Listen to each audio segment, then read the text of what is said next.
Welcome to Artist Trauma. This week we did some Somerset Mom. What? I don't know why I felt compelled to yell that, but it was great. It was It was great. great. Yeah, this just solid art. So Um, I can see why he's one of your favorites. yeah, And yeah. actually, I Of wonder Human Bond is actually my favorite novel. is he sort of your model, like in terms of like aesthetic deviation? Like what because Yeah, sometimes like when I compare people, I'm like, oh well, and then I'll list one of four people I think are perfect. Like, well, the problem is in this one of four does this better than this writer because he does it this way.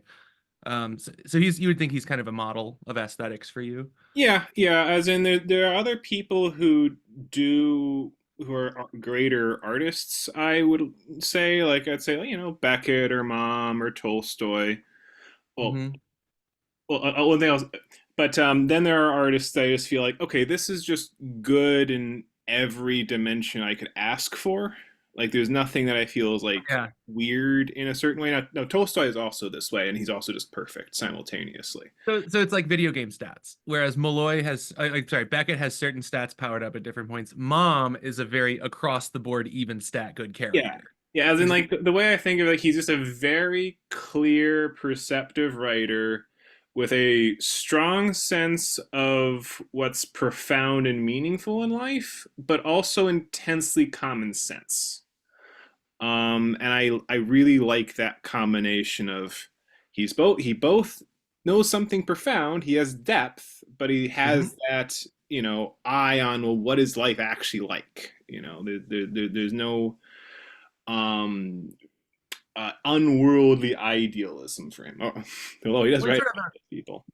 you think that's sort of a virtue of travelers?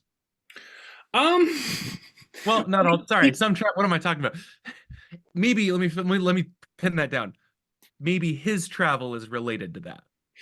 yeah, he certainly traveled. I mean, he was that way before he started his travels. Like, Of Human Bondage, I think, is before he spent all that time in the South I Pacific. was shocked at how early that is. I gotta I gotta read that one. Yeah, I no, was shocked. It was it's 1915, and he lived until the 60s. yeah, at least the late 50s. I can't remember, but yeah, he lived a long time, and managed to write these two fat volumes of short stories, along with like 13 novels. Beat Um, Alice Munro, she Nobel Prize winner. She died last week. She were she was a clockwork writer. So if you look at her over every 4 years, she wrote a book of short stories since 1960 until today. But not just in terms of output, he's got it. He's up there with Balzac. He's yeah, like writing. and just from what I've read, I mean, I haven't read like the really early stuff, like Lisa from Lambeth, or the one about the Saint. But at least once you get to Of Human Bondage, it's like it's basically just one winner after another. It's he and Mhm. like even with the short stories, it's like maybe there's like one or two that are like, yeah, okay, this is not that original. I kind of saw that coming. But he keeps a very fine professional standard throughout his career, and like I really Yeah, admire it. yeah, and he doesn't. Well, because he keeps his eye firmly fixed on the other, on the character, on the people he meets who become fictionalized, Yeah, yeah. on what's So let's virtuous, what's in there. I mean, let's do this in a strange land because I think it's a good like sorbet opener because it's deep but just deeply playful. Um, and it's like he just basically makes the statement that like everywhere you go in the world, there's just some like old British lady. at least back then it was. Which is already well. I asked my coworker. I think it was like I work with so many like world traveler old women at the bookstore, and one of them was like, "Oh, that's so true, even today, Chris." And I went, "Okay, okay, all right." But so at least at the time, yeah. So the idea is that like no matter where you go, for reasons that are left occasionally mysterious, uh, British women wind up. And I don't mean in Wales, like, in Turkey or in China. It doesn't matter, just in the No, in this Orient. one it's Turkey, I think. I think the story takes place in Turkey. Yeah, And a minor. That's a way to refer to Turkey. Um, yeah, yeah. Now, one thing I just want to mention about this is like it just starts off him saying that um, the first lines are, "I am of a roving disposition, but I travel not to see imposing monuments, which indeed somewhat bore me, nor beautiful scenery, of which I soon tire. I travel to see men. I avoid the great. I would not cross the road to meet a president or a king. I am content to know the writer in the pages of his book and the painter in his pictures. But I have journeyed 100 leagues to see a missionary of whom I have heard a strange story, and I have spent a fortnight in a vile hotel in order to prove my acquaintance with a billiard maker." Now, I like. Now, the thing is about that, it's really interesting, is actually in the preface to yeah, one of the short story collections, is he actually expands on that. And he says that the reason why, like, he'd be bored to meet a king or a politician is because their personality has just been so uh, polished out of individuality. yeah, And these sorts of oddball little people he's mentioning, like a missionary or this maker, is like they still have their jagged edges, as he put it. And that's what he's interested in. It's like when you're living, certain kinds of people just sort of let their individuality fall out, but these individuals, and particularly the lady of this story, yeah. um, it's like no, I would there's also, something unique about the woman. to be really mean, I'm also going to throw some, I would say, in general, not all the time. I've met some really cool ones and really jagged ones. College professors. Mm. I don't know, like, and there's a real, like, they shed their clothes, but more and more, something that's really sad is they don't shed their clothes. They're kind of doing the in the king's robe thing, and I think, there's a lot of professors I have that are nice and very factual, but you would never know that. Well, like one thing that I thought, I remember just thinking about a while ago is, like there's just a lot of people I've met, and at a certain point, I just remember feeling, yeah, there are some people who just don't feel like individuals, who just feel just flat or dull in some sense. Like they're skilled, they're competent in whatever they are, but they're just, what is there? And I think about like, God, it'd be terrible to have them as parents, just growing up without personality. And I felt very thankful for having my parents, who With just personality. very intense personalities, very, just like, oh, they're real human Yeah. beings. No, it's funny. I just said that. I have to say that I also agree. Now, my parents aren't college professors, but they're also jazzers. So the jazz side to me was always the more real thing. Mhm. Out in the world with an audience of people who wants to go instead of modern music where half of them are forced to go. So, there's a dichotomy there. Yeah. I also think that, like, I think that some of those parents, the best thing they could do is be aware of their boringness and then just let their children go be exciting. Like, oh, well, I don't really know, but you go and go figure it out. Be more exciting than I am. Yeah. So, but getting The back, husband in the later story. yeah, but getting to this story directly, Hmm. um, we have Signora Nicolina. I believe that's how I should pronounce it. Just this, this mild mannered British lady who just, With her great British name. yeah, I'm just um, kidding. who just happens to have like married this Italian man who she was in, the service of for some, Mhm. lord in England. Um, and there's not really a whole lot to this story. It's No. really just like 4 pages, 5 pages. But it's a bit There's a of, couple of great things. I mean, one of the great things is the notion that, like, these women present themselves as like world travelers, but it's sort of a sham, not really, but in their boudoir, it's like, oh my God, here's East London or whatever he says. It's like a copy of England. So it's not really the same type of immersion that you'd expect from a well, world traveler. it's funny, like just how faint the penetration of this other world is to them, where basically their reaction Yeah. to like the local environs is, well, not everyone can be the same. Um, It's kind of like it's Texans, right? It's like, well, Texas is very strong, so even if I'm in Michigan, my Texas culture will shine through very obviously. British lady kind of like that, It's like, I'm not really concerned. It's fine. I'm British. this sort of like The stronger relentless culture. engagement of just like, like they're just so in themselves. But of course, she Hmm. has a very particular nature to her. Yeah. Um, because that this man who she married and started a hotel with, or bought a hotel with, like she introduces her sons to the narrator, and as it turns out, they're not actually her sons. It's just some woman that her husband had an affair with, and had given children to. And she's just perfectly happy to think of them as Super nonplussed. just like the phrase was just saying, like um, uh, Senior Nicolini was a very full-blooded man. and it's just that Lovely. It's so endearing. yeah, it's this sense of this very odd what would the word be? It's not egalitarian, but or No. amorous. It's Um, like it's almost like singing in the rain, dignity, always dignity. Like even in his death, it's like, well, I'm not going to go to pieces, dignity. yeah, And it's like and he remains somehow dignified in the fact that he slept around. It's not even the question of it's not even at play for her, really. yeah, it's not relevant to her.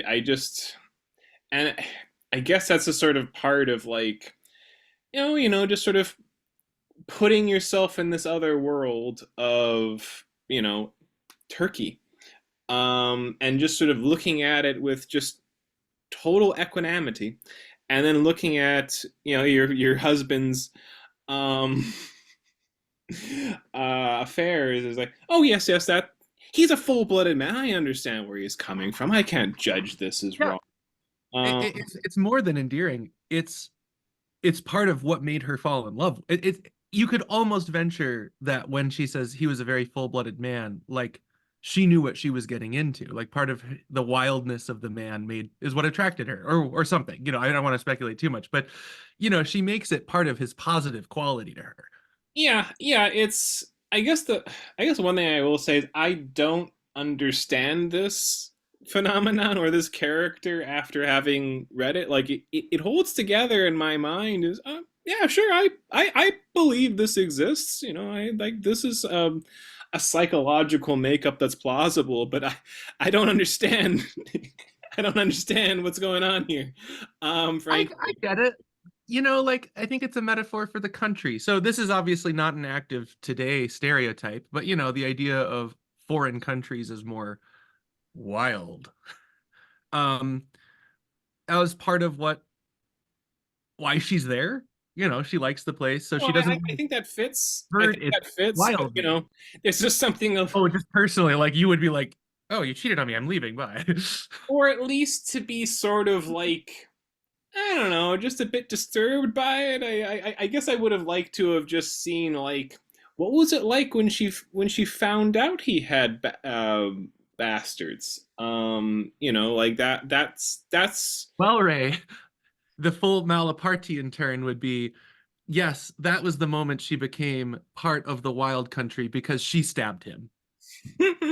Right? Like that would be the full Arabian Nights turn is that yes, she became wild too. And now she's perfectly forgiven him because she killed him, you know? I'm just I just to fully appreciate. I would just like to see that. I just like to see that little like, what was that conversation like?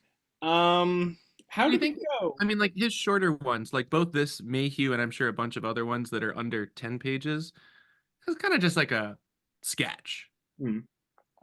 I mean, it's great writing every moment, but Oh, I know, it's I know, not I know, like, I know. I'm just saying. But you want to know. You I want to think for know. the theme, I think for the theme of just like finding people who have retained their jagged edges.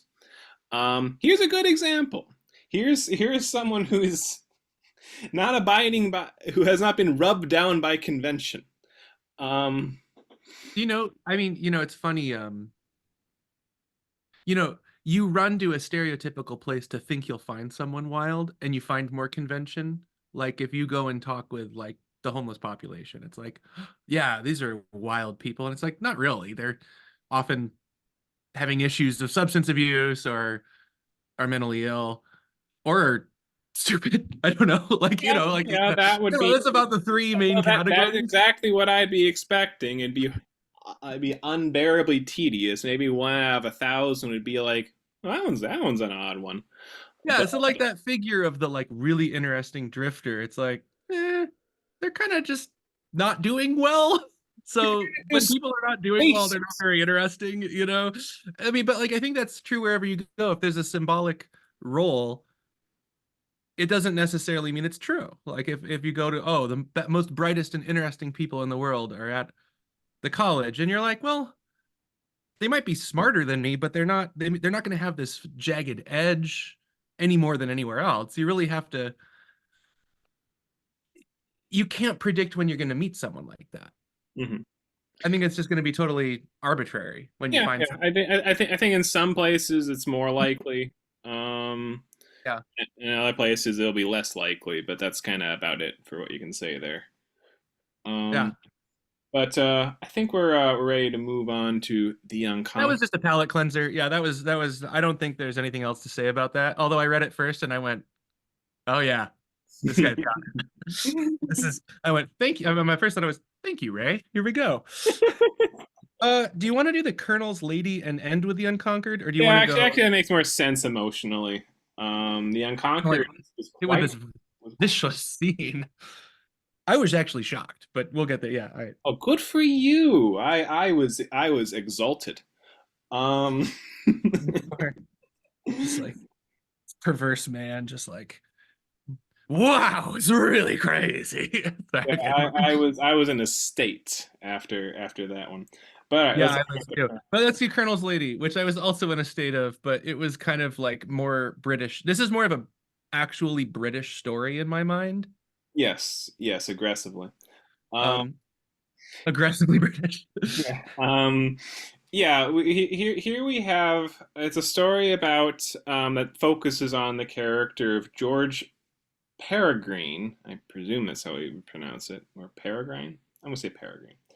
Um, and he's basically just this nice British gentleman who has an estate, who married a woman, Eva. Um, Hmm. and he's just a completely conventional man, just nothing at all remarkable, just a good sportsman. And she's written a book, uh, Yeah. When Pyramids Decay.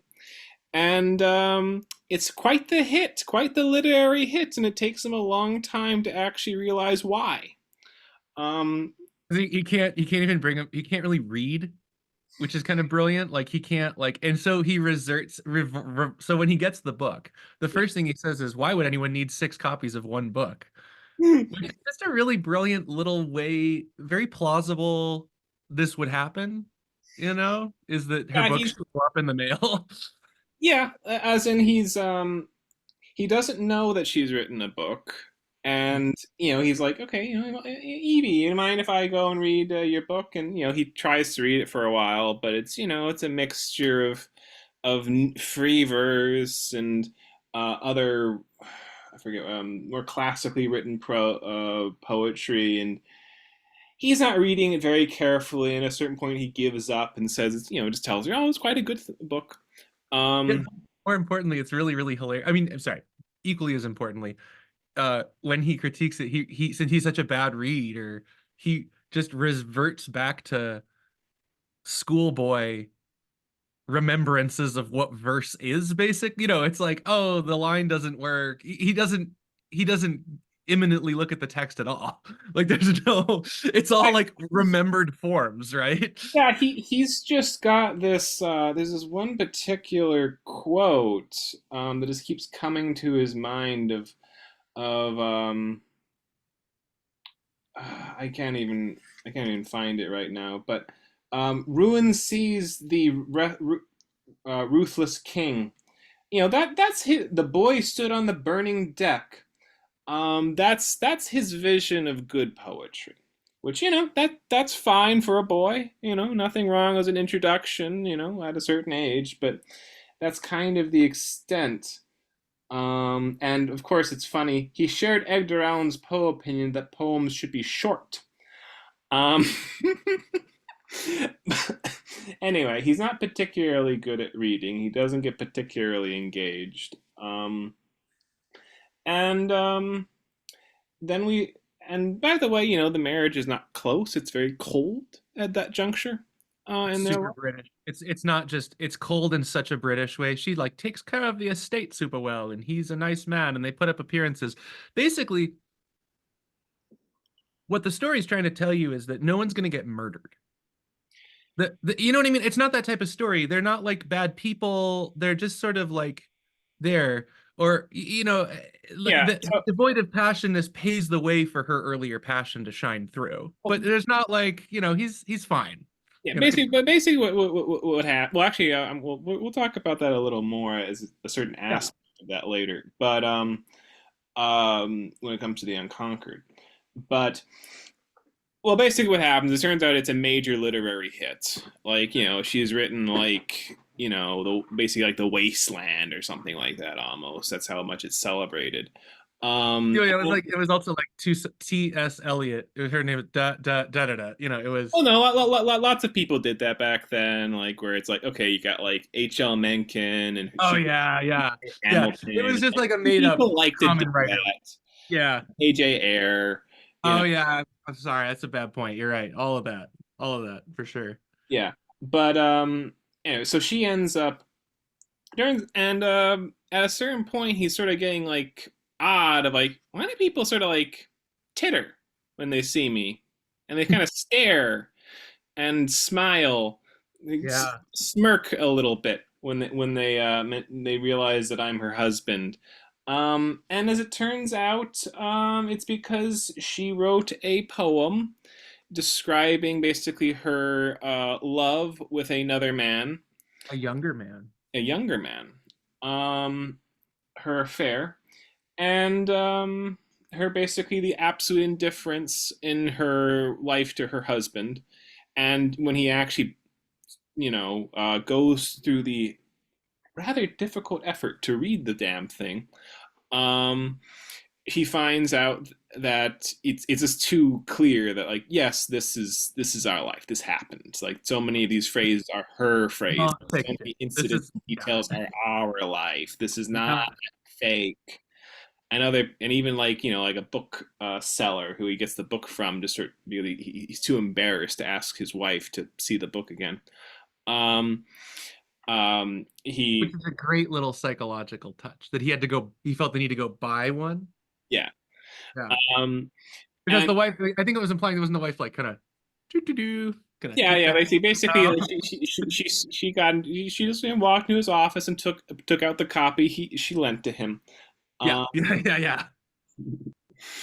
um. So Beautiful. yeah, but anyway, the bookseller basically said like, well, yeah, it's a great work. It's in its sixth printing, but it seems like it's basically a flash in the pan. Like it's based off some event in her life. Mhm. She won't be able to repeat it. It's like To Kill a Mockingbird, Yeah. whatever, something like that, Yes. where it's like a one and done.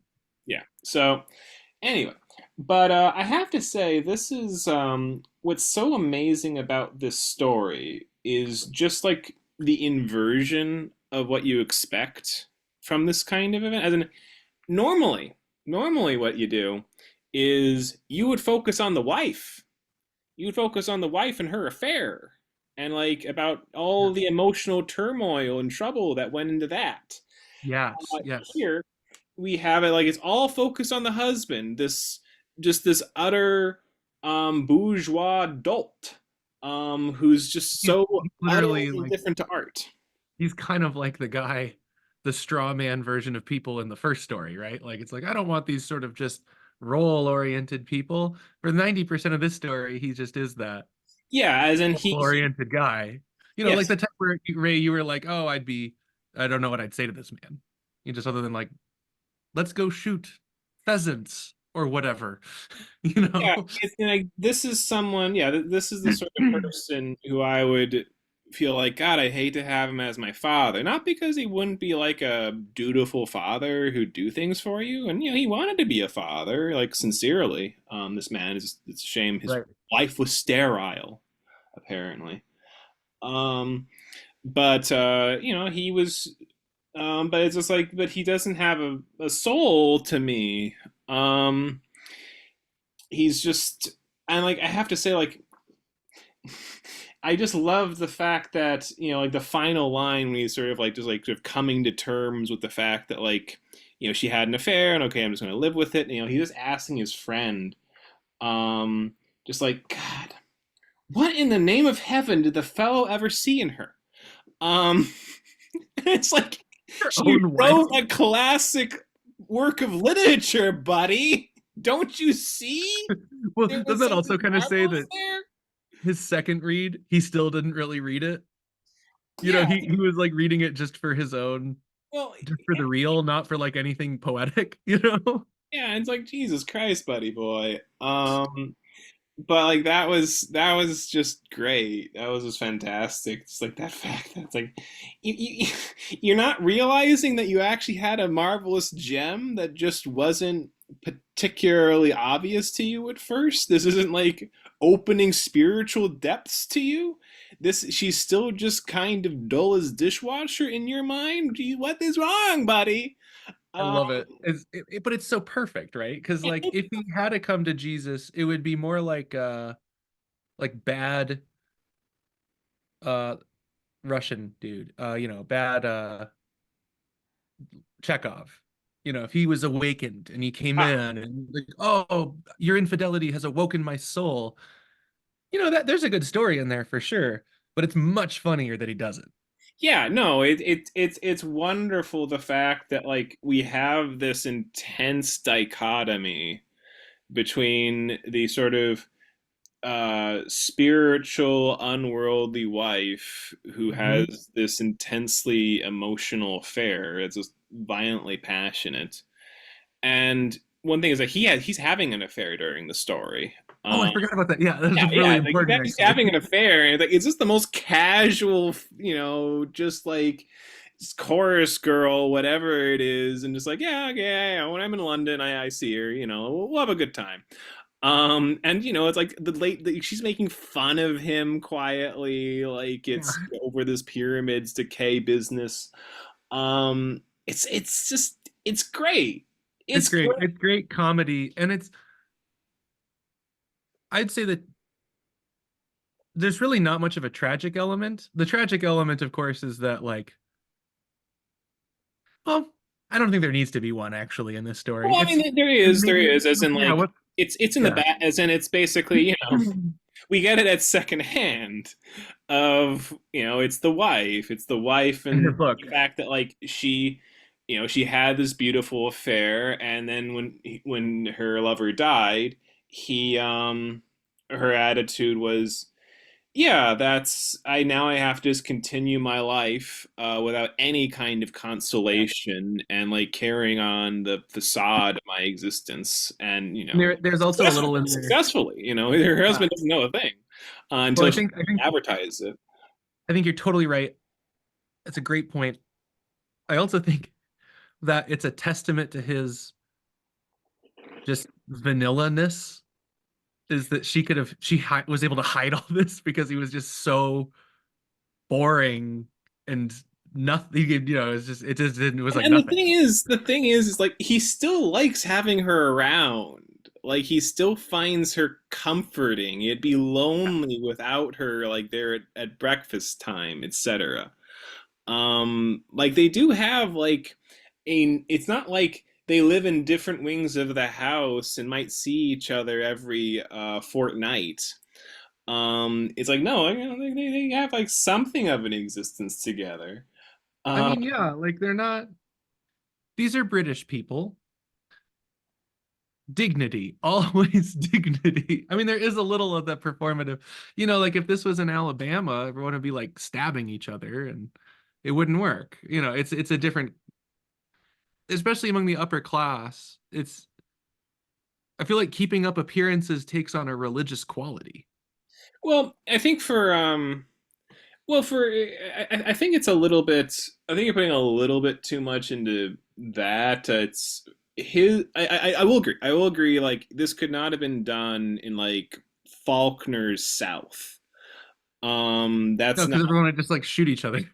Yeah, There's nothing. or there'd just be some weird incest whatever that would occur. I don't know. That's. But no, but my vision, but here it's like no, it's like the reason she's like this is like yeah, like we got married and it turns out it was a bad match and she's just sort of living out her days pleasantly. And then she has this violent affair and like oh, and then it ends and she's like okay, well I don't really have other options. I don't because back then you didn't really have the idea of being a career woman or whatever. I mean, I don't even know like how divorce worked back then particularly. I think it was Well, like, Somerset mom got a divorce. well, good. Well, he was Yeah, he was he was mostly gay. gay. Maybe So bisexual. I mean, he had a no, kid, he but was like he it's said that weird. he At that said that time, he it's was hard to say. like 1/4 straight and 3/4 queer. Was how he said, and he for a long time was in denial. He thought it was the other way around, the mixture. Um, so Oh, it's nice that he could figure that out at a time when that was not yeah, very appropriate to talk about. So, but yeah. I think in this case, the fact that she can come to terms with her life in a sense and say this was my one great love affair and it's over, that's good. That's profound. That's a profound moment. And you get her, as you said, secondhand. And so I think that the magic of the storytelling is the trickiness of not overwhelming us with his pedanticness. Because we have to find it funny, we have to find it as a window into her. But if we see him directly, we're like, yeah, he's boring. Yeah, as in it's really it's a very polite way of presenting him as a buffoon. Because like one thing about this is, by the way, is like she didn't intend for this to be like a hot bestseller. She published the book under her maiden name, Yeah. um, and it was only because it like was a runaway bestseller that like oh then like okay everybody knows who it is now.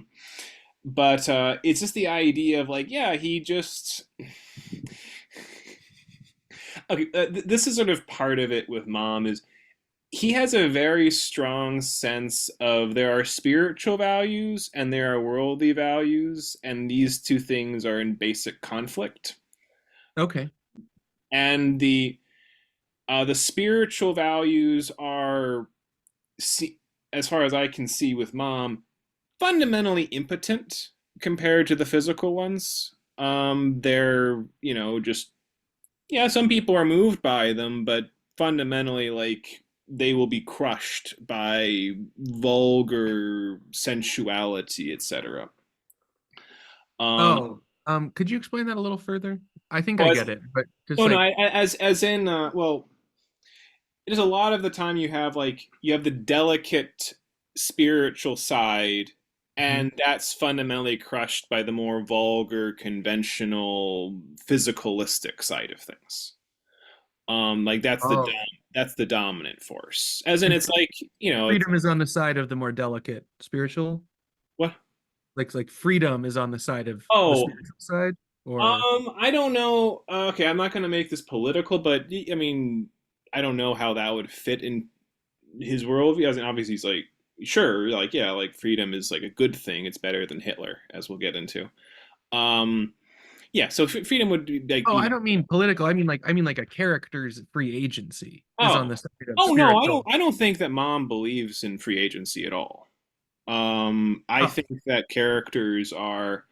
some characters happen to have a spiritual side. Some people happen to get it, hmm. that there's something good and beautiful in this universe, and then other characters don't. Um, Well, and isn't it a mark of free agency in this story that the colonel decides to do nothing, or do you believe it a causal weighing of the scales that it would be best for his image not to? I would or both? I would put it as okay. Some writers like to present characters as being like almost like billiard ball esque. Of it's like okay, here's like they just have these different drives, or there's different impressions that occur to them, and then they get pushed off in other directions. The Jungle. And like, yeah, I guess. I haven't read that one, but I mean, like Zola is a lot like Bad. this. It's a bad book. Yeah, that's why I Not very haven't good. read it.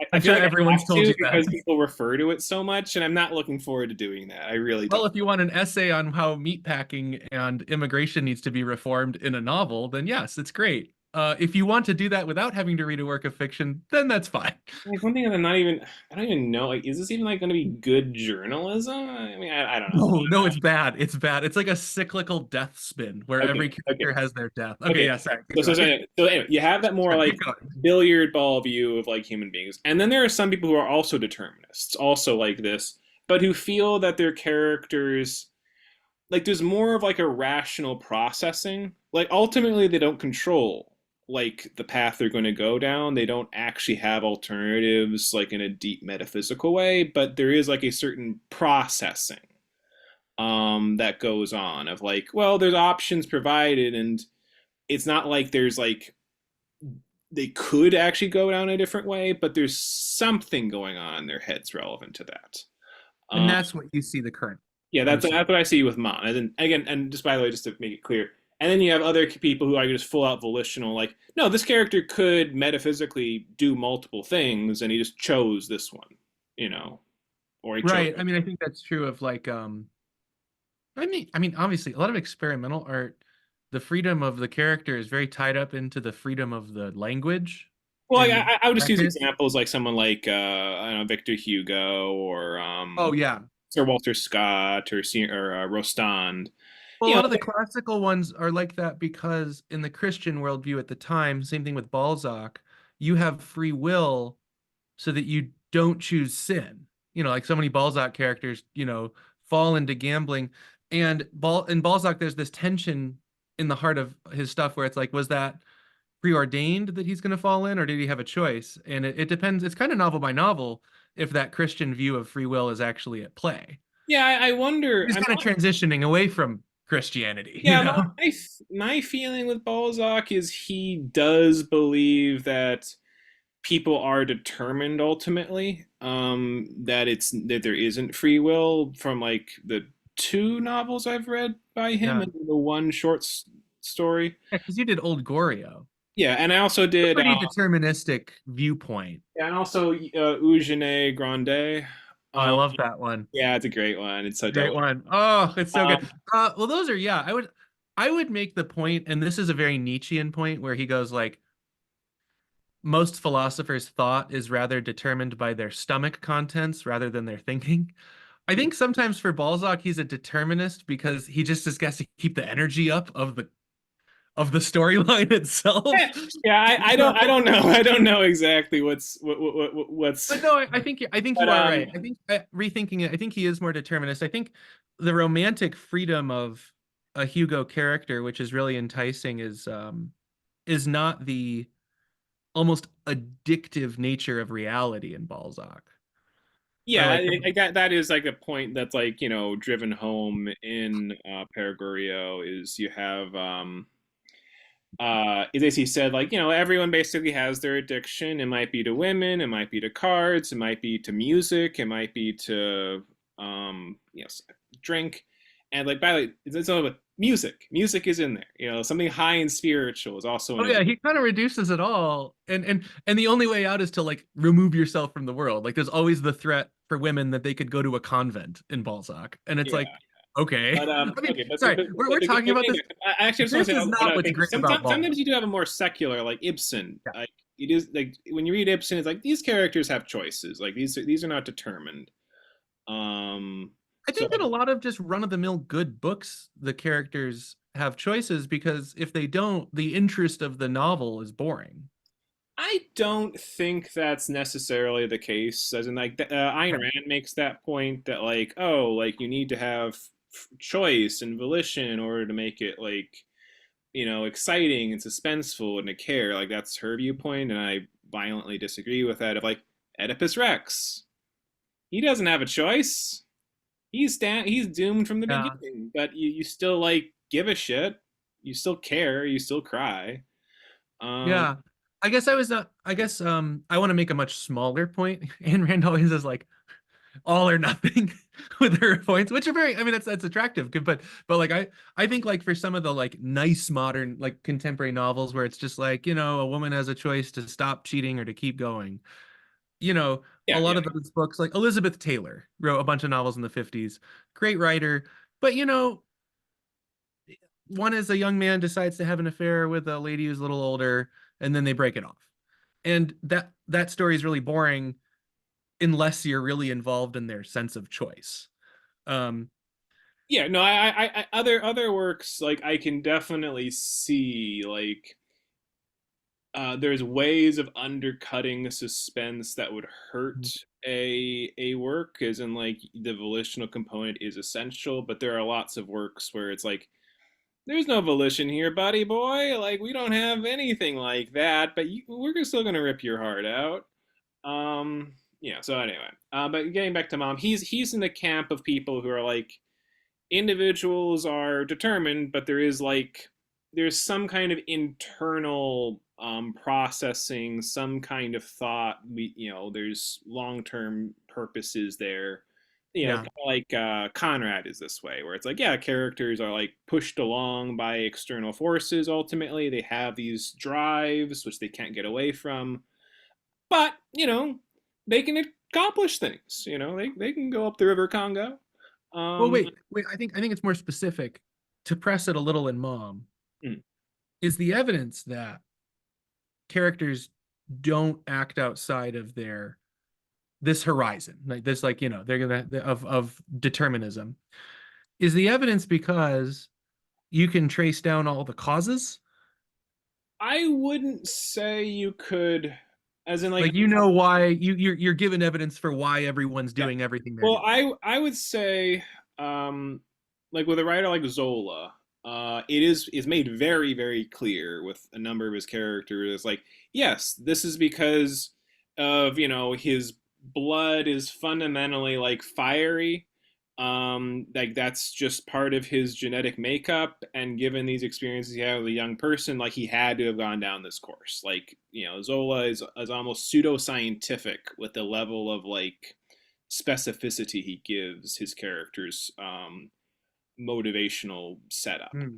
Interesting. With Okay. Mom, it's much much less than that, but you do have a certain feeling of like powerlessness with some of the characters. And I think like, okay, you don't really get to see it. Okay, like for instance with this lady, with I forget her name even, Evie, I think. Evie. Evie. Evie? I don't know how to say it.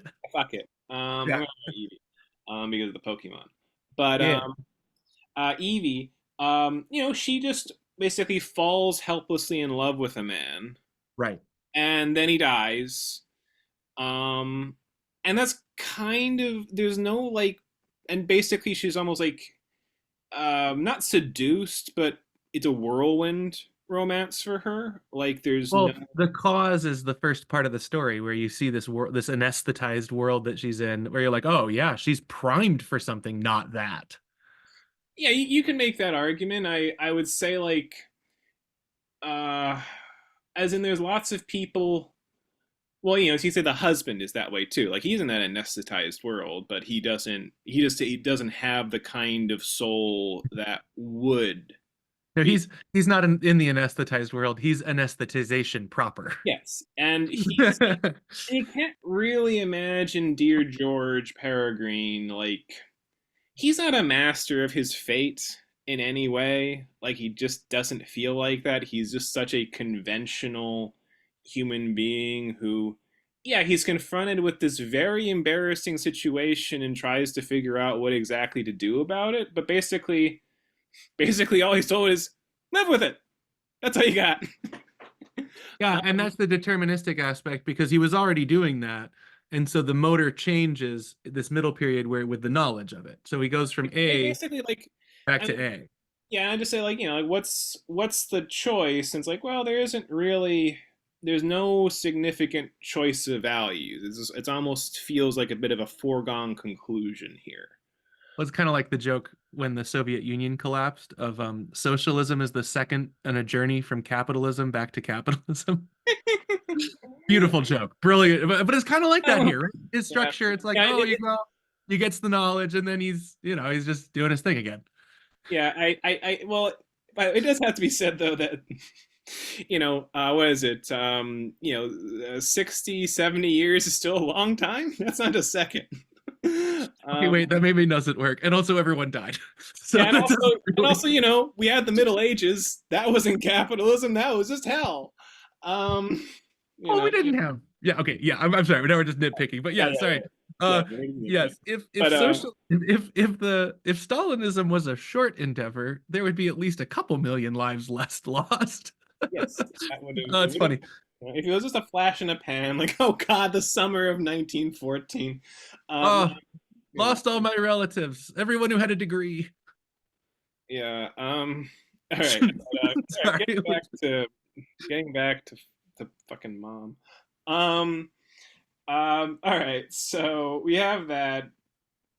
I mean, okay. What other things do you want to like point out in this blessed story, Chris? Well, I think first of all, it might be one of the best stories I've read in terms of okay, I'm going to think about short stories in a little bit of a different way, taking it away from the subjective aspect of free will and more to the structure. Mhm, So, Mom is traditional in the sense that everything has a cause. mhm, And so part of the game or the aesthetic gambit is that you have to give a cause that doesn't destroy the interest of the result. So mhm, the anesthetized opening leading to the affair, you have to you even though you have sort of a reason for everything happening, the game is that that can't ruin the story's interest because in a bad writer you have everything caused and it's super boring because you know everything. mhm. You know all the causes of all the events. And so I think that in some ways is a very hard thing to do to write a story where you can have everything laid Well, out. like the way Schopenhauer puts the issue is Yeah. basically you want an ending that is simultaneously necessary and unexpected. Um, Yes. and that is that's just a beautiful formulation. That's Yeah. great. Um, It has to be a little, and the difference between that two is the openness. You know, you reach the end of a story and you go and down like they do in marching band. It's a terrible story because you want to be lying awake thinking about it. It has to have that open element to it. yeah, yeah, you have to have a certain richness that just captures you, like Yeah. like this. But yeah, So I so think that in that way, he's an expert chess player with devices and plot maneuvers and turns and flips. he's like He's very good at it. he's different from like Hemingway, where Hemingway, like I've read a good number of his short stories, and I approve of them. I think they're really good, a lot of them. Um, but it is like a lot of them are just much more just snapshots. Um, Mhm. like they're just like just a mood that's set. A Um, Dickensian character thing, because a lot of Dickens, there's like 5 paragraphs that could be its own short story, and you realize, oh, that was just a character picture because he's really good at character development. So it was just well, look what I can do. like one of the stories I can't remember the name, but it's just like some guy he's like going out to like fish with his wife, and she's just not particularly happy with him, and they don't have a license to fish right now, and the guy doesn't seem to really know what he's doing, and it's just sort of a failure of a day. Um, and Hemingway is implying apparently that the man's then going to go kill himself that afternoon, which sure, yeah, like that's a good day to do it, I guess. Um, Didn't catch any fish. Get that little Christian tinge he always puts in there. but Ain't no fish. No, I think, well, and I think like another way to think about it, plot, is a way that I actually really disapprove of. So the game of when you have it like a chess piece where everything has to move around is not to lose the humanity of the character. So they don't behave like stock characters, right? Yeah. And that's one problem I have with this writer, Ted Chiang, uh, who did the story for the movie Arrival, which Oh was actually good. It was no, a that good story. Rival is just jacked. Like I love Yeah, that that's a movie. story. Like Yeah, I that's a cried hard at the end of that one. and we should that might be his best work. But I was disappointed because I started reading his stories and I went, oh, he's sort of a philosopher who's like, ooh, wouldn't it be cool if this was this way? And then it's like a thought experiment. And I would say that that's thought experiment as form is similar to like a chess game, but where Somerset Maugham can really shine through is that the whole game is designed for people. It's the characters. There's none of these characters are boring. Even the boring guy is not boring somehow. Yeah, like and he's like the main show. Like this, Yeah. just this very I mean, yeah, he could just be hideously boring just in his like just sheer conventionality. But yeah, I like this is a complaint that I've heard with some people say is like there are certain plots where it feels like this mechanical cranking along of events, like when it's just so plot heavy. And I'm like open to that. Like if like there being like stories or novels that are that way. I just haven't like met one exactly. I feel like you could Oh, make the argument. I can send you numerous ones. We call it video game pros. That's Oh from Up. God. Oh God. Yeah. Yeah. Okay. He went forward, turns left, hits X to eat squash. Like Okay. on his formulation of video game pros, On the they have it level of exactly right. literature. On the level of literature. Um. There's moments in so a short story is going to be a terrible place to find anything like that because that's the mark of a bad short story. Why do you have fluff? It's short. Cut it out. He went to the store. No, he didn't. You didn't have to say he turned left, he turned right. Um, I think that Mom is just, I would just put him as traditional in that way, but he's very good at it. It's not like, No, yeah, there's yeah, nothing as in, you and I, like, we adore modernism, we adore Beckett and Pinter and all that, but I liked it all. Yeah, like, no, things, give me a good story. like that's not like the whole of literature. There's nice classical forms, like, the Right? Unconquered we'll get to. Well, I think of so, and then correct me if I'm wrong, because you are the mom expert of the two of us. You got a mom fetish. I'm just I kidding. like, I got literally, I think like 12 novels of Mom, like right here. I'm pointing to. Um, So, and this might be a good moment to transition to the last one, but I think the Colonel's lady and that in a foreign land or in a distant land a are on the strange land. strange land. Oh my God. It's fine. Just Sorry, Heinlein, stranger in a strange land. I think like they're on the side of sort of like the best beach read. Like you I wasn't traumatized by either one. I was just like, this is just solidly great. Like I yeah. could read it. Oh, well, I'm gonna But vaguely then the agree. Unconquered is this other side where I was like, whoa. Oh, okay, okay, yeah, yes. That's what I mean. Like I'll he agree seems with like he has two sides. Like the first two we read, I was like, these are just solidly great stories in a very like a 50-year-old lady who like doesn't want to be traumatized would love them and us. Whereas the other one, I don't think so. It's Yeah, dark.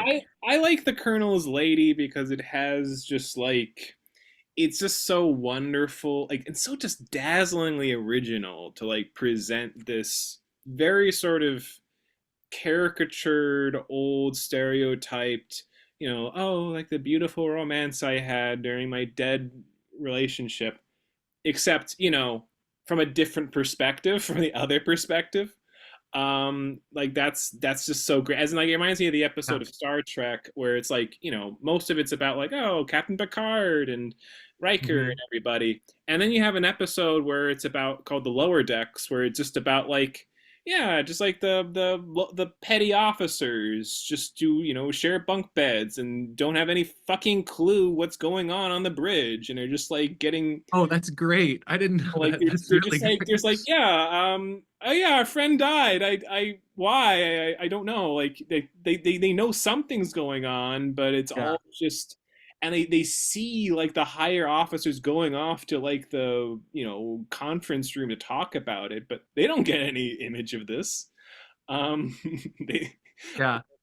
um you really should talk about a Shenden, also, because that's just a wonderful or collection of stories, but in particular Miss King, where it's like he's doing spy work, and it's like for him it's like he either gets some bit of the beginning, or some bit at the end, or some part of the middle, but never the whole thing. Of like the sort of spy dramas, interactions that are going on. Like that's his status. Oh, that's great. Well, I feel like Mom is a good place for home because of his like story, because of his general expertise, you know. But everything I say in that way sounds more boring than it is. What I liked about it is he's like the least boring writer, Yeah, yeah. He's you know. just And so he's like, a nice, reliable one who's just got who sometimes really hits you hard. Really, really yeah, hit. and I are you ready to get Yeah, riggedy let's go riggedy? full trauma. Let's talk about the Unconquered. Um, Yeah, because up to this point, my impression of the man is so if there's three types of like gay writers we've come across the flamboyant gay writer, where it's weird, like in even the rape scene wasn't really that traumatic. It was just like part of the spectacle, right? It's like, oh, and then we climax with a big attack, and then we had Janae, who is just limping along creepily, and then Janae and then is we just have well, Mom. Janae is just so he's just This so flamboyant in his philosophizing. It's uh, just much. is he both of our least favorites of all the gay men we've read so far? Wait, who's the first one? I'm who? um Tennessee Williams. Oh Not yeah. Tennessee. Oh Christ. Oh, I'm sorry. Yeah, yeah, yeah. Yeah. Of course. Yeah. Because I would just prefer him over Janae anytime No, because it's yeah. I mean, fun. I don't have like a. I'm not a Williams fan, but yeah, like he's fun. He's a good time, even when it's like mediocre, like Cat Last on Tin Roof. It's like I'm still having fun here. This is at least like good popular stuff. Well, Uh, mom is more like the normal man who happens to be gay. yes. It's not really like you don't look and you're like, oh, he's not like a fascist who's gay and homeless or you All know. right. So anyway, but let's just get to Let's the do it. Let's do it. Go for it. so of course, the way it starts is with a rape, or the aftermath of a rape. He's Just pretty in like tune with trauma. It he doesn't. It's almost like he gives you the aftermath because yeah, it as was in like forceful. it's recounted like the steps by which that happened, but it's like we have this is like I don't know, 1940 41 France. Germany has conquered um, France. And we have this German soldier who's, he just sort of came in to just get a drink, more or less. And then because the daughter, who was pretty enough and was just kind of being very unpleasant, he just decided to rape her. Um, Well, and we got really drunk first. yeah, Although he uses that as an excuse. He's a bad guy. He was, no, we no, got the as in dog cake later. he was not like out of it. He was still present. Well, and he was like, we're gonna teach you order, us Germans. He's like he's a Nazi. I don't know. He's not like a German. He's a Nazi. Well, the thing is, and this is like what I wanted, that you were saying, like George Peregrine from the last story is like, he's still like a fine guy and everything. And maybe that is true, possibly, but I also want to say, like, Hans, if he hadn't grown up in Nazi Germany, probably would have been more or less okay too. Like he is not fanatical about Nazism. He's not a like big believer. He's just sort of like, yeah, like I'm going along with this. I'm enjoying myself while I'm here. I'm He's very like complacently conventional in the way he is. Well, because he has to be, because so I'm partially revulsed by what you're saying, but I partially just think you have to be right because otherwise, okay, so like hear me out. Like, because I think in the sense of propaganda story, which this is like failing to be, but is almost, as there's a sense of a metaphor where she's France, and the mixing of the two is going to be. Okay. I just have to say I just revolt at that like allegorical reading here. But it's Um true. She's the only one who bends, and there's literally moments where it's like they are the collaborators. He literally says, "My mom is a collaborator." Yes, That's the yes, but I that's don't think it's about France as such. I don't think it's like, as in, like, I'm reading this story as basically like the last story, in that we have, it's not political. It's about we have everything sort of complacent, soulless, stolid, unprofound in Hans. He's not a heinous human being. He's just a bourgeois one. more. Well, no, I think he's more of a lout. Yeah, he's a lout. He's more He's a lout. loutish than the other one. He's a well, he okay. That wasn't even okay. Wait, there's so much to unpack in the story. So because what I want to say is you might not like it, and I think it's really the surface, but it just is a political allegory. I mean, it's everything about it fits it. But that's not the deepest layer. But wouldn't you? I mean, that is the Okay, surface. I'll say there's a bit there of Let like, me rephrase it. What if step A, political allegory, and then on the deeper levels, it's much deeper things than that? I'll be okay with that. Like, I'll be sympathetic with that more of Because it like, comes across as a little reality denying. there's I mean, I can give you like 40 pieces of evidence on every page about even events and time periods, about the Vicky, regime and everything, and the collaboration. Like, there is as like it's real. I just sort of read that as what a wonderful way to characterize the conflict between body and soul. so the spirit of France's liberty is her steadfastness to me. Okay, I don't even want to. Yeah, like liber. I don't even want to talk. For some reason, I just feel repelled at like even like talking about France. It's like I want to just talk about it like Hitler. Hitler is brought. Okay, by the way, just so we summarize it for the other people. Okay, so Sorry, she, we're yeah, already arguing about yeah, this story. we're already there. Okay, but okay. So she gets raped. Annette gets raped, and she's like this daughter of this who's like a teacher. It's a very brutal one for the Um, time period of writing. and she gets and she's like daughter of these farmers, and what ends up happening is that Hans months later sort of returns, or a month later returns, and is like like trying to like be friendly, trying to like get along, like sort of just because he likes to like, oh, this girl I raped. I wonder if maybe she'll end up falling in love with me because I'm just so attractive. By the way, I just want to say like I Sort have, of. yeah. I mean, it gets deeper, but yeah, yeah. So it starts that way. He gets more complicated. Thank Yeah, God. and then eventually what happens is he finds out that she's pregnant. She yells that at him. Um, and he basically falls in love with her and wants to marry her, and is even willing to like basically not end up going back home to his parents after the war is over. He's like says like, yeah, I'll just sell my share of the family farm to my brother and get farm equipment, and this will be a good deal. And her parents are like, at first they hate him because he raped their daughter, but they're like, he's given us a lot of stuff here, and he's a really strong young man. And, we never really liked the guy who she was engaged to before, who is just this I don't even know what he was. He was some kind of, I don't know, like scholar or something. And he's dead. God forbid those scholars. And like he's like, and they're basically on his side. Event gets to be.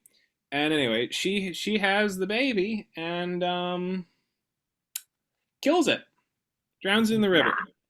Yeah, it was Um, great. It yeah, was so violent. It was so much fucking more my loved it. stuff. Yeah. I literally just went berserk when Oh yeah. I read this like when I watched it like years and years ago. I knew exactly how it went down, but I was just I had this impending. I was like, there's four options, and the best one is, oh, he did the best one. I was like, yes, yes. I was so fucking happy and you about had that little horror of like, are you gonna do it? Do it. like Yeah. there's just Make that him great moment. squirm, make him suffer. Yeah, and that's what it says is like, he's describing to her in very tender tones about like, oh, I want to be a father and I want to like be the best dad to the kid and I want to like do all this, which is actually like touching, and it actually, she admits to herself that it actually was touching to her, but like he said when she hears that, she also thinks like, oh, I know how to revenge myself on you. Um And she does. And it's sort of sublime. It's sort of oh, it's sublime. yeah, it It's the reminds me best. there's just something about a like a person like holding their ground. Okay, so here's where I'll leave the politics with you. Mhm. So, a monk can immolate himself and be viewed as not giving ground, like in the Vietnam War, right? You get the picture of the Yeah, thing. whatever. But, that's fine, but there's something stronger when it also has an interpersonal element, then it's not purely political. Like, so I think in this story there's the political element for me, which is just sort of the background or foreground, not even background, like the foreground. Like they're being invaded by Germany. Some people are not yielding, others are yielding. But what makes it sublime is not that. It has to be the interpersonal element because otherwise Antigone wouldn't be sublime. Yeah, as No, in if it like, was just politics, but no, it's her brother in Antigone. And here it's the child. It has to be also interpersonal. yeah, I mean, you have to. I mean, plays that bring in politics or stories that bring in politics, like they have to make it very personal to the reader. Like, like Ibsen is good at doing that, where it's like, yeah, it's not just about like problems with marriage or something. It's like, no, like this is a real catastrophe for Nora, like the marriage she's found herself in, or but like in the contrast though is like someone like Schiller, who I think he writes some good plays. I think they're well structured or whatever, and maybe the German's beautiful, but I fucking hate him I because haven't done any Schiller. yeah, yeah, but I fucking hate him because he doesn't give a shit about human beings. He really doesn't. He likes his abstract freedom.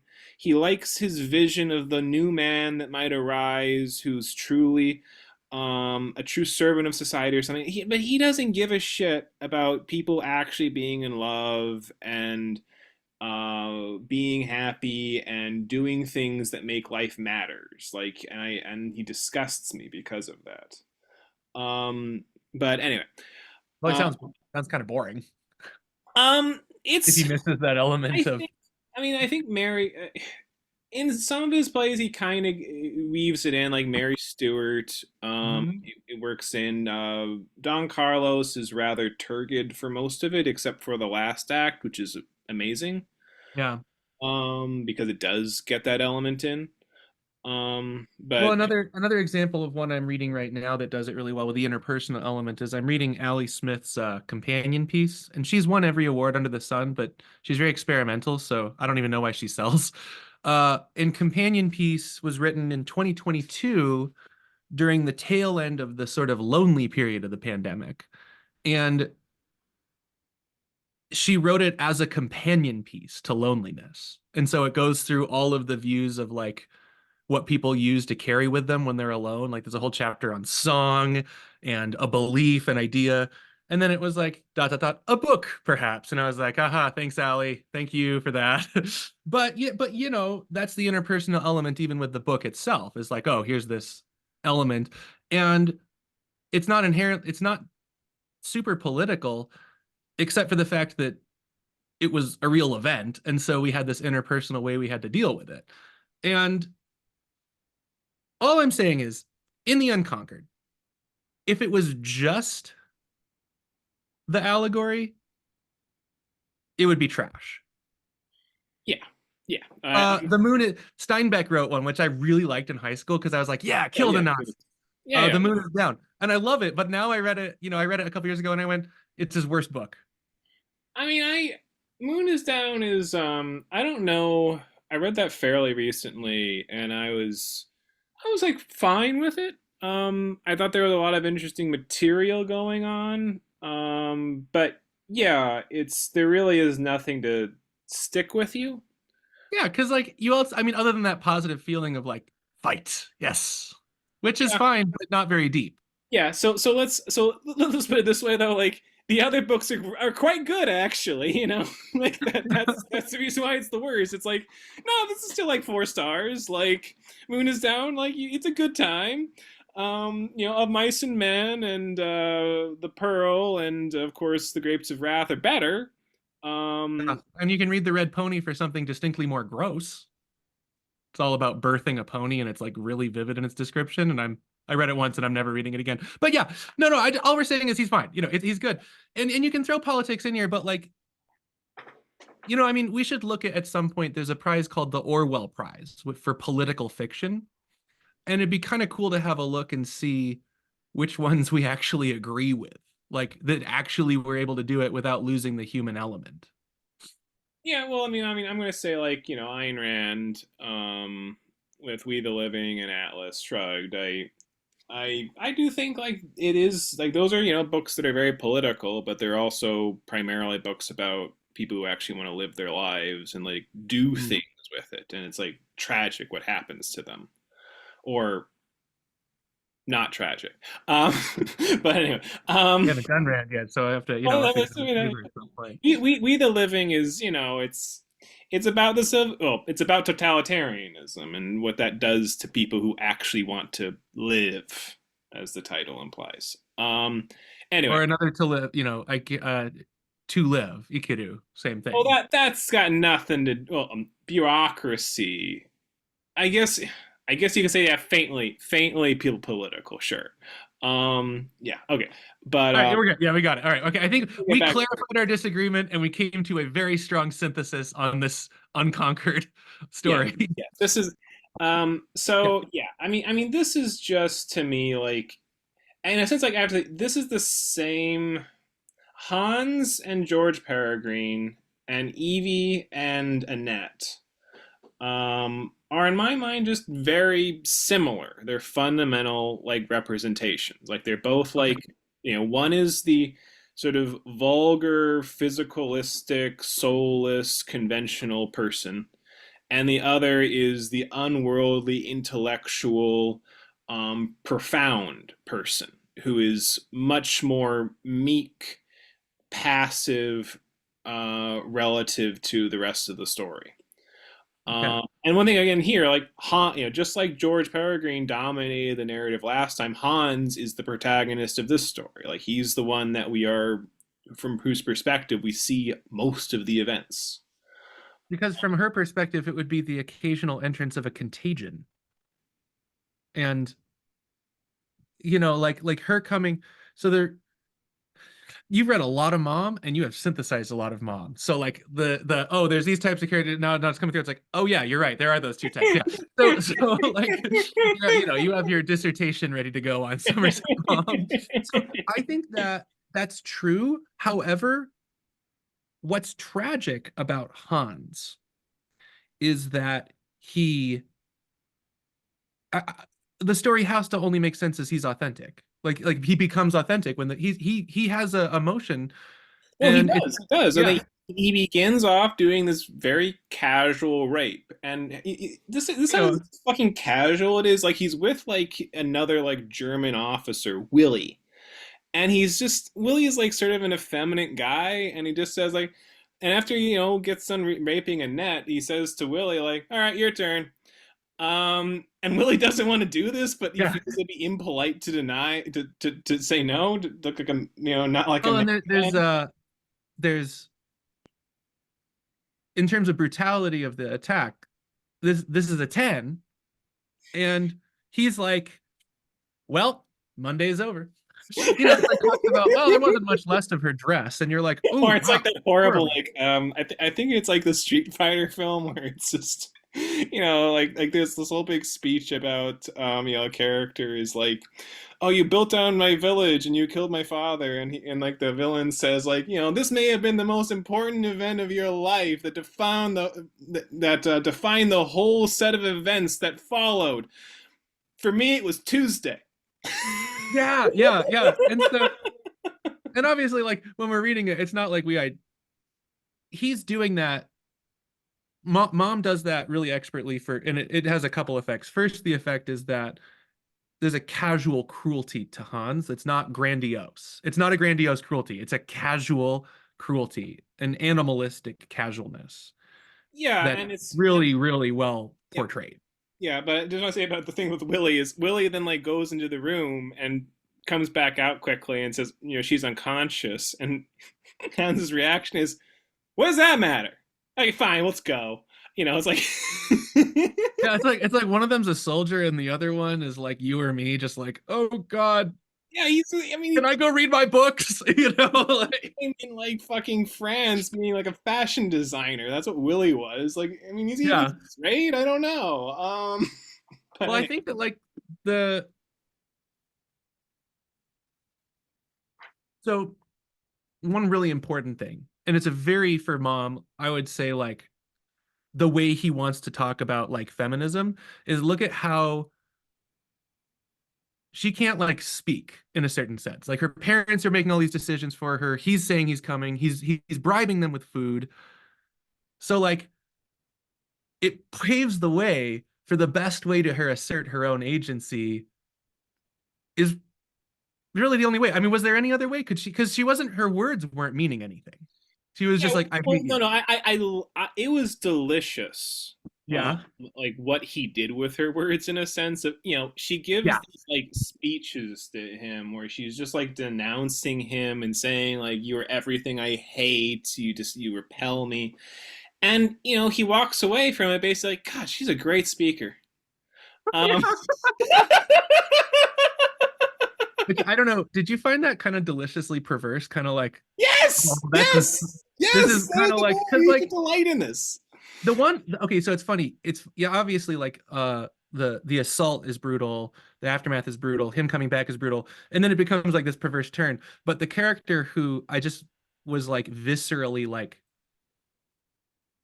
wanted to stab. And for me, this is where it does connect to my personal feelings about the Vichy regime at the time, is the mom. I was just like, this is the most evil lady I've ever seen in my entire life. Well, the thing And I is, know they're starving. I know they're starving, but still, in my brain, I'm reading it going, I would die. I would die rather than betray my family. And I don't think I would. I'd probably eat the yeah, food. But well, like, I'd like to think that I wouldn't.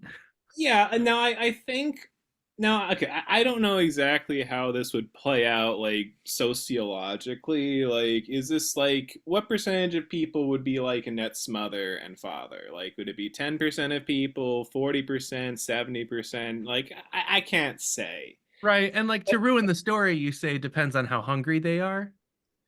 And that To kind a of degree, ruins to a the degree. story. But there are like a lot that just never would, as Yeah. Annette never would, as it turns Hmm. out.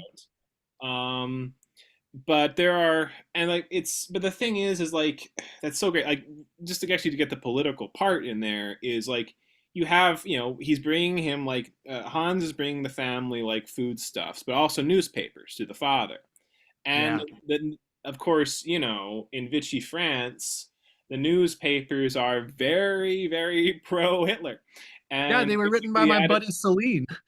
and basically saying that like yeah like we were betrayed by the plutocrats. I think it was even by the money bags and the Jews. Like that's what if we had just let your Hitler take Poland, we it would have been fine. Um, and Right, it's which is sort of like is like it's just another way to give ground. The cope, giving ground, surviving, all those things are on the other side of a net, not a net's steadfastness. yeah, yeah, and it's like this is and like I just yeah, and that's just that was just amazing to incorporate like the politics in that way. Uh, Yeah. another part of it that I really just adored with that was just wait, I lost track. You go on with what you're going to say. Oh, no, I think it's great because you know, there we get a lot of stories from the city. You get Sartre and the resistance and everything. But here you get just like me, like my family. Like just we're in a house, unconnected, do bookstore stuff. It's not really involved in anything. And so I like how it brings in this supposedly external element, or at least neutral, and which shows the family's uh ties being important. I just think, to return, that the position of the mother is one of the grossest characters I've read personally in a book. I mean, the thing is It's logical. I know it's determined, but I I just was don't like know. Like dying. it's heinous. It's heinous what happens there. But it's like, okay. Here's just something I just want to mention. I won't say who this is. This is something when I was only vaguely knew about. But like this was someone who was nice to me when I was a kid, who was like real good. This isn't like a family member or anything, much less. But like I had a good impression of. And just for some reason, I learned this years later that like she had been raped by her husband. That's like how they first interacted, basically. Um, or at least something along those lines of like basically, and it's like that's a thing that happens in this life. And like she was like basically poor white trash. She was really nice when I met her, as a kid. Like, but like that was the situation in her life, and it's like, okay, that's wow, wow, and like so like this kind Damn. of situation, I feel is like for us, it's like so inhumanly monstrous and like grotesque, but it's like yeah, but I feel like this is actually more common than we would like to admit.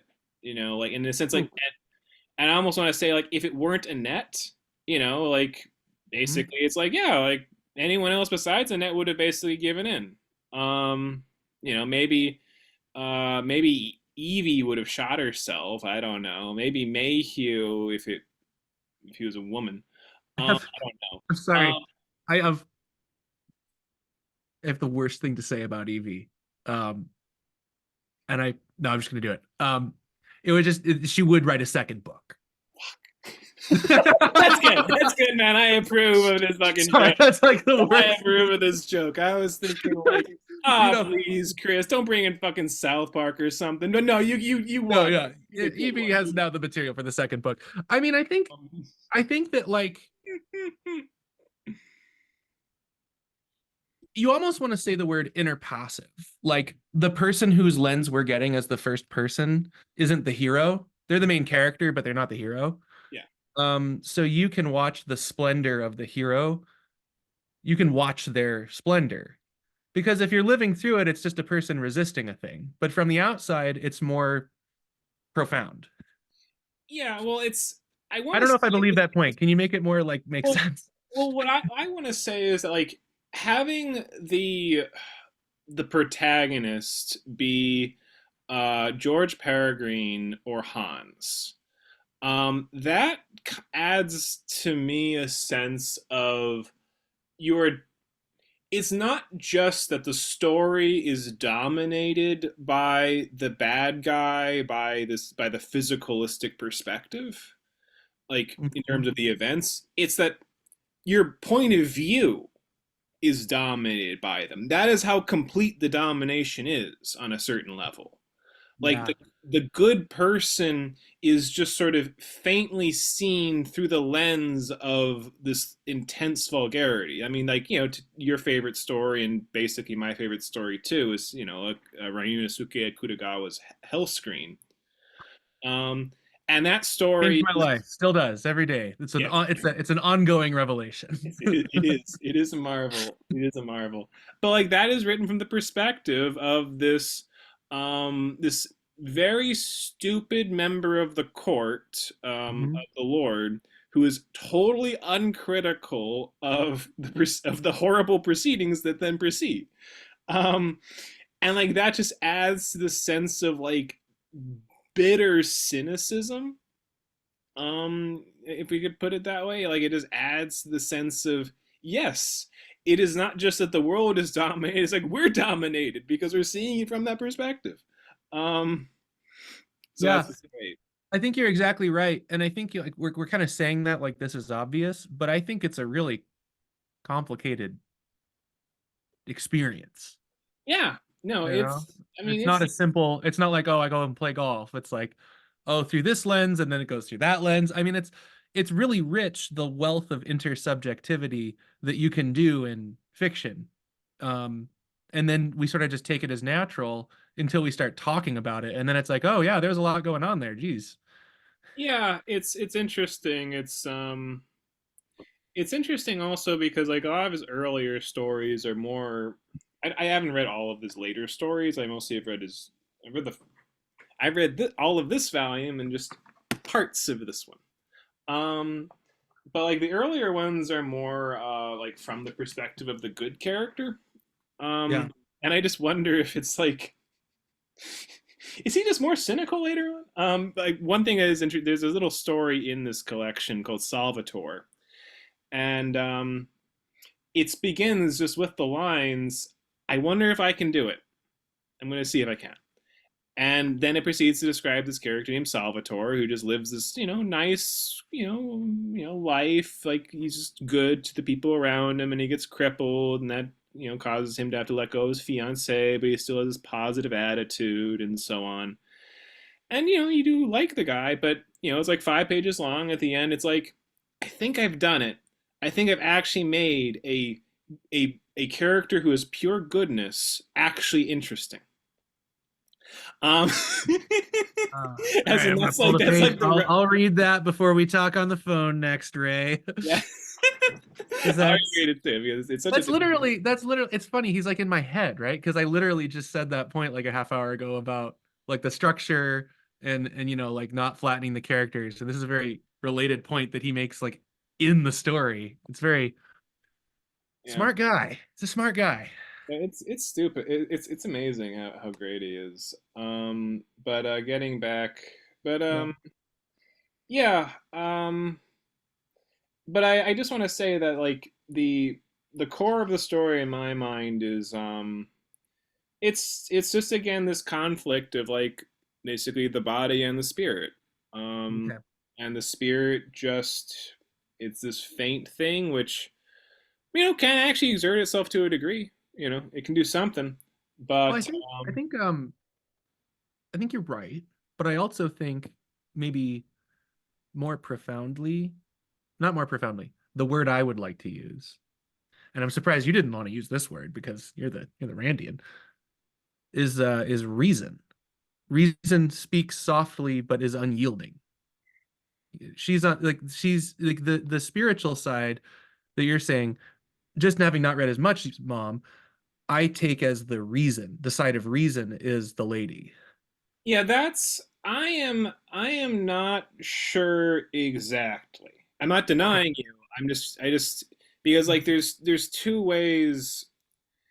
I think he would definitely a certain aspect of reason, as in like science and literature and Truth. mathematics, like Yeah. history. Like these Well, are like all things. those, you're just bringing in this food to corrupt us would be a thing she'd say, which is the truth.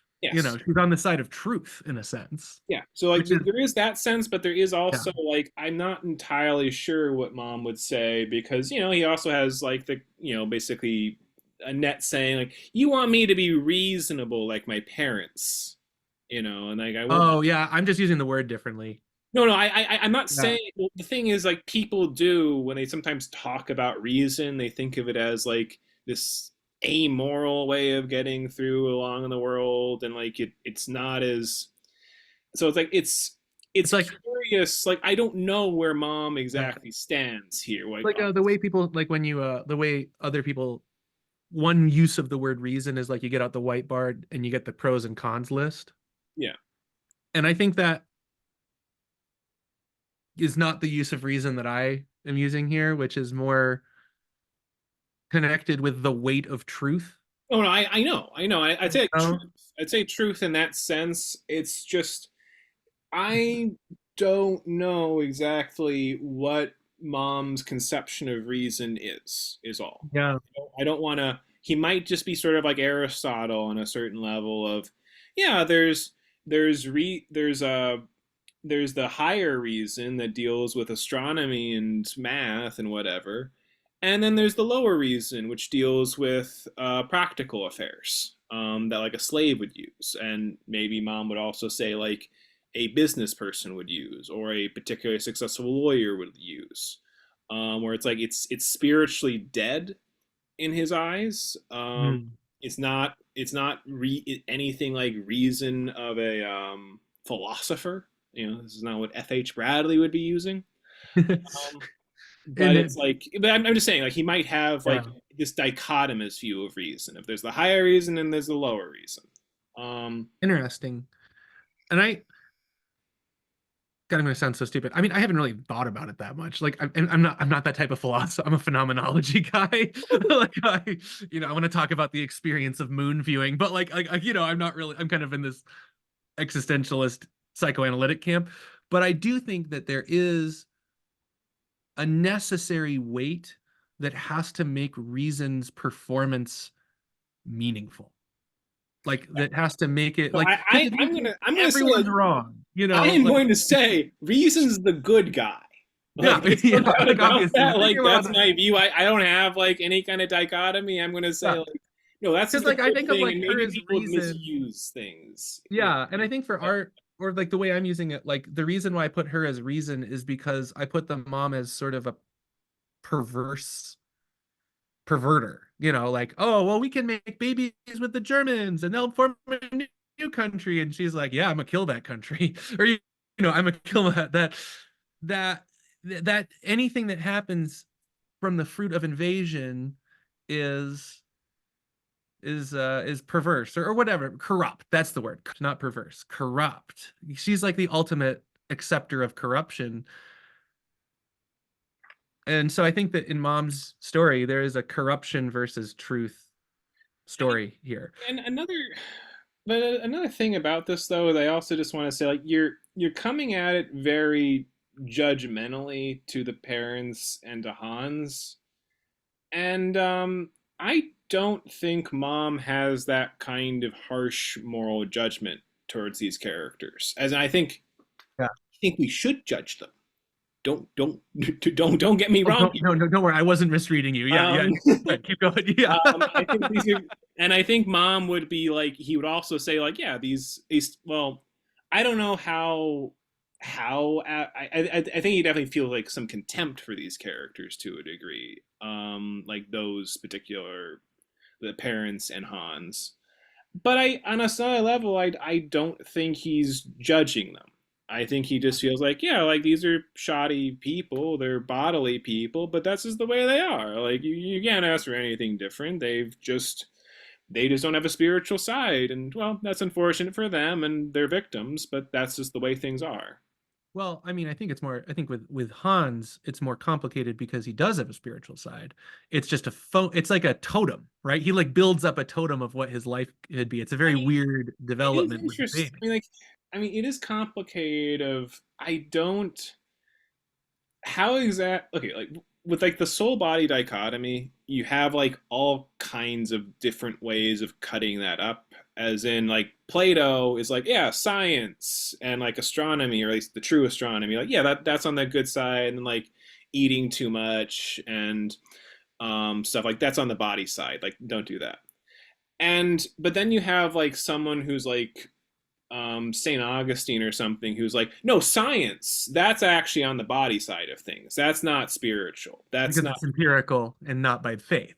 So there's different ways of cutting this up, of like what is spiritual and what is not. And it's actually would be a thing of like, well, a lot of people, would be like, oh yeah, well, the love you have for a child, like that familiar affection. That's a spiritual thing. Yeah. I want to say like, is mom basically on the side of saying, no, that's bodily. That's that's of this world. That's a different set of emotions than you have for science and Isn't literature. it isn't it interesting that was it Robert Sapolsky who said we may not have free will in our I do's, but we might have free wills and I don'ts, or Yeah, something, or something yeah. silly.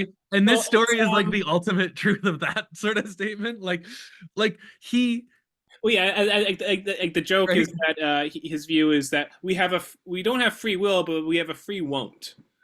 Um, Which I'm still unpacking because I haven't read any of Sapolsky, but like I'm not. I mean, look, obviously, with anyone with something so pithy, I'm not going to be fully on board, obviously, but I do love it in the sense of unyieldingness to something. well, the idea. I mean, there is like. I mean, this is a pro. There's different ways of conceiving of free will. Like the moral of the way I would put it is, it's like you actually set a goal and you act towards that. Like you have different possibilities to move toward. And it's more complicated than that in the objectivist view, but that's like a big part of it. Like, and that's more actively minded. With this, it's sort of like you present. This is almost, I almost want to say it's more like a Christian perspective of, you have like, well, one particular variant on a Christian perspective, because Christians can be determinists too. Um, Those um, weird Calvinists. yes, yes, Yeah. but Saint Augustine, for all of his, attempt to make it free will and predestination, he can't really thread that needle to make it both. Um, but anyway, I haven't even read that stuff. What were No, you? but I think that like this is related to the story. By the way, for anyone who's really wondering, is this all related to the story? No, it's all in the story. It's a really brilliant story. It's a very profound story, so it actually does require you could take a Okay, thousand. just get back to the story just for a minute, Yeah, um, yeah. properly. There's one moment that I particularly liked, is like, he's like proposing to her, and he wants to like be married and like have children, and he's like walking away dejectedly. And at one point, the dog comes up to him while he's walking away from the farmhouse, and he's tried to have affection with it. Um, and this particular time, it's like growling at him, and he kicks it, Great. and goes away just whimpering. And Annette sees this and is like, God, I almost had sympathy for it. I almost felt bad for the guy. Yeah, like I almost started falling for it. And then after that, fool me once, shame on you, fool me twice. Like, it just her resolve would never be defeated Yeah, after the dog gets kicked. the thing is, like, it's so close to her being defeated in that, like, she is succumbing. Like, Yeah. her heart is moved by his talking about being a dad. She is starting to like eat the Mhm. food that he's giving the family, even if she's sort of half evasively doing it, of Yeah. like And she is on the point of giving in. And I am glad she didn't. well, I it would be the weirdest rapey story. Wouldn't it be like, I mean, it would be the story you told me about the wife, which made me just go, like, it might be a more traumatic story. That might be a story Curzio Malaparte would tell, but the whole point would be something completely different. Yeah, Um, like, I have to I, say, I don't think the point would be the same. what's so great about this, I just Yeah. love it, by the way, like, I've said this point already in a big way, but it's like another writer would do this story and make Hans out to be this like sadistic Nazi scum who like tortures animals or whatever. And like, but like here it's like no, like Hans is again just he'd be some guy who'd probably be fine, like a good fella, that you'd Well, yeah, and and it's that's why like it's so he's horrifying. sympathetic on a certain level, like he's Yeah, almost sympathetic. because his viewpoint is casual, and Yeah. you go, "Oh, I never would have thought that. The rapist has to be some evil, ugly, giant boogeyman." And when you see it's casual, it's almost like, on one hand, more creepy. On the other hand, infinitely more human. You go, "Oh, wait a minute. That's It's a thing is that's like the it's viewpoint." well, I want to say it's both more human and more inhuman. Uh Yeah. like just like from our perspective, it's like yeah, no, this is just like it's okay. The more human side is like yeah, he's not like cackling with his perversion. He's not like that. Um, No. he's not savoring the fact of like no, he'd rather like he'd rather get it voluntarily. He's not like like that's one thing you might say about him. Like he really was just sort of like yeah, I just came in for a drink and she gave me some lip and I said I'm gonna get a kiss from you. Like oh you want to hit me in the face? Well, I'll show you. I mean, like it just sort of falls into it. Like so it makes it more like human that side of it, but it's also like it's rape. You don't fall into that. Like that's just such a Ah, heinously awful thing. So it's like both well, of it's these.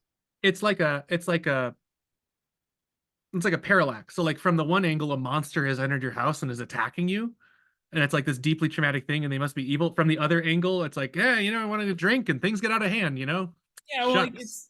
I And it's mean, like you can't really reduce one to the other. They're sort of to use the Hannah Arendt phrase, it's the banality of evil.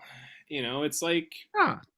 it's just But like yeah, I it's see just a kind lot of of critiques of conventional. her. I see a lot of critiques of Eichmann in Jerusalem and that type of phrase. But yeah, no, it's It's that's not to be like what it is. yeah, it's not. I mean, like the more classical rapist in our mind is someone like um Joyce Carol Oates is like, "Where are you going? Where have you come from?" Or that one by Flannery O'Connor, Where are you going, Cotton Eye Joe? young, young. A good man is hard to find. That's it. I was like, yeah, Ah, that's a okay, great story. yeah, like those are just like yeah, okay, there's your classical like monster, but Yeah, here it's like no, it's just like no, it just happened one day. It really was things got out of hand. Wonderful. I think that's wonderful. I think we I think we've done good. I just realized we almost gone 2 hours. Yeah, I so didn't we it have just almost flew by. I didn't yeah, it was fucking great. I mean, it's mom. Like you just yeah. talk about mom. He's so good. Oh, it's great. Yeah, I can see why he's infectious. You just got to read everything. I'm already going through other stories, so I'm just gonna keep going through. yeah. Um, yeah, and I'll reread Salvatore because it's such a just a surprising one. Yeah, it's also a good education. Like I feel like you read someone like Mom and you're like, "Oh, I never thought you could do something like that." Wow, okay, I'm learning. Getting smarter, you know? yeah, it's he's just someone who he's just my vision of what a good writer looks like. Um, yeah. A Um, writer for all seasons. yeah. So all right, so that was I guess the fundamental trauma of the works for me was just that sense of um the just that domination that wonderful vision of the body dominating the soul in this very just dull complacent conventional fashion. um I it's perfect. It's perfect. um For me, the trauma was of enjoyment. Um, you you get into the eyes of bad men, yeah. and you go, oh, they're gonna do the horrible thing, and you go, oh, why am I thinking that way? And you're like, Mom, come on, God damn it. And so there's a little trauma of like entering into the mind of someone casually evil, and you can only do it when they're casually evil, because if they're cartoonishly evil, you're like, oh, they're not a real person. I'm not entering into the mind. But well, when well, it's sometimes casual, you have the horror and you're I mean, in. sometimes it So, gets like with Dostoevsky, he's able to create some characters that are like that's a bad guy right there, but I see that psychology. I'm on board. For me, yeah. I just love his villains. Like they're just so delicious. I just feel warm inside when they walk on the page. Balzacs are terrible. Vautron is like, I Well, am no, Voltron. Okay, evil. Voltron. Okay, maybe in like other books, I don't know how the character evolves, but I was so on board with him. I mean, I loved it, but I wasn't like in his head. It was just like, ah, ha, ha, ha. It was, you could almost cackle with him or something. Like I mean, he's just okay. He's For just another silly. day. For another Another day. day, another day. Okay. Awesome. Yeah, it was awesome. All right, so all right, talk to you later, Chris. Yeah. See you All next right, time for something completely different. Or yeah, well, still British. A little different. yeah. All right, all right. Bye. Bye.